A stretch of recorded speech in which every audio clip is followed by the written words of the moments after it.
We are no longer just using AI, we are merging with it. By 2030, the line between human intelligence and artificial intelligence will blur. But the real question is AI making us smarter, or are we losing our ability to think? Let's dive into the future of the human brain. Think about it.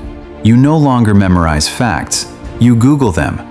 You don't learn directions, you use GPS. AI has become our external brain. In the next few years, Gemini and other models will predict your needs before you even speak. This constant assistance is rewiring our neural pathways, shifting us from information storers to information processors. Many fear AI will kill creativity, but history shows the opposite. Just as the camera didn't kill painting, AI is giving us new tools to express the impossible. In 2026, a single person can create a Hollywood-level movie from their bedroom. AI is not replacing the artist, it's empowering the dreamer. But there's a catch. Our attention spans are shrinking. With AI generating endless personalized content, our brains are in a constant loop of dopamine hits. The challenge of the next decade won't be how to use AI, but how to switch it off. Balance will be the ultimate luxury. The future isn't AI versus humans,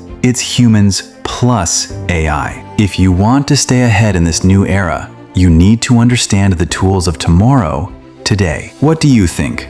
Will AI save us or replace us? Comment below.